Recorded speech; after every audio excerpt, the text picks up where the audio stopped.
Hari ini kita bakal menyelami tumpukan sumber yang menarik banget soal fenomena jawara di Banten. Menarik banget sih ini. Materinya kan luas sekali ya dari zaman Kesultanan. Betul, sampai Geger Cilegon 1888 dan transformasinya jadi elit politik modern. Tapi ada satu hal nih yang paling bikin saya penasaran. Ilmu kebal berdarah itu loh. Legendaris banget. Iya. Itu selalu jadi sorotan utama ya. Nah, jadi misi kita kali ini, siapa sih jawara Banten ini di luar stereotip pesilat atau preman? Dan gimana ceritanya spiritualitas, kekerasan, sama kekuasaan bisa nyatu gitu. Dan kalau kita lihat sumber-sumbernya, langsung kelihatan jawara itu bukan sekedar soal kekuatan fisik. Bukan cuma otot ya. Bukan. Mereka itu produk dialektika antara tekanan kolonial, tradisi pesantren yang kuat, dan juga kebutuhan masyarakat buat perlindungan. Jadi ada 3 arus besar yang membentuk mereka. Tepat. Nah, yang paling menarik di sini adalah bagaimana sumber-sumber ini selalu menyoroti aliansi antara tasbih yang jadi simbol kiai, Otoritas spiritual. dan golok yang mewakili kekuatan jawara itu sendiri. Kombinasi ini jadi poros utama masyarakat Banten selama berabad-abad. Nah, itu dia benang merahnya. Berarti ada legitimasi spiritual di balik golok itu. Biar lebih jelas, sumber Anda kan membagi jawara jadi beberapa tipe ya. Betul, ada klasifikasinya. Ada jawara maling yang katanya kayak Robin Hood lokal gitu. Terus jawara gulet, ini yang murni ahli bela diri. Atletnya lah istilahnya. Iya, terus ada jawara tiradon, ini kayaknya ejekan ya, buat yang cuma ikut-ikutan. Tapi yang paling penting sepertinya jawara santri ini kan, yang basisnya pesantren. Tepat, karena mereka lah wujud paling nyata dari aliansi tasbih dan golok tadi. Mereka punya keberanian atau wanten, Wanten. dan tutur katanya yang keras itu, sompral. Nah, itu dia. Kedengarannya kan sombong ya, sompral itu. Tapi ternyata ini lebih ke alat psikologis. Semacam cara buat menegaskan posisi mereka. Bukan arogansi kosong.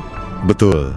Dan penegasan posisi yang paling pamungkas tentu saja penguasaan ilmu kebal. Nah, ini dia. Karena kalau gertakan verbal nggak cukup, mereka punya bukti fisik yang secara harfiah nggak bisa ditembus. Dan ini perlu digarisbawahi, sumbernya jelas banget bilang ini bukan klinik. Oke, ini penting.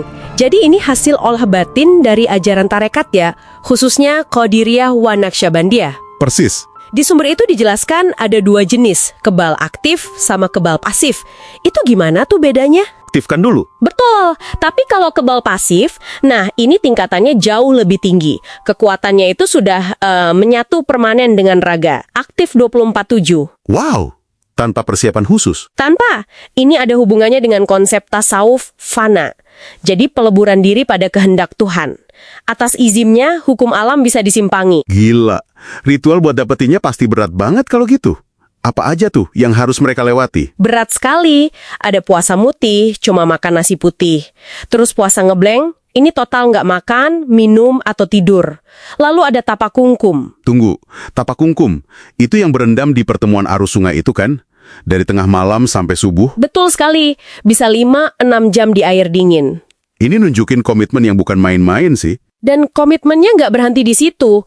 Kekuatan ini rapuh banget, banyak pantangannya. Seperti apa contohnya? Nggak boleh berzina, dilarang menindas yang lemah, bahkan ada pantangan makan tertentu, kayak pisang mas. Kalau dilanggar, ilmunya bisa hilang. Jadi kekuatan spiritual dan fisik sebesar ini, manifestasi nyatanya dalam sejarah gimana? Contoh paling besarnya ya Geger Cilegon 1888. Itu bukti nyata aliansi Kiai Jawara bergerak melawan kolonialisme. Oke? Tapi kalau kita lompat ke era modern, transformasinya besar banget. Setelah Banten jadi provinsi, Jawara ini berevolusi. Dari pelindung komunal di desa? Masuk ke ranah birokrasi, bisnis, politik. Nah, ini dia.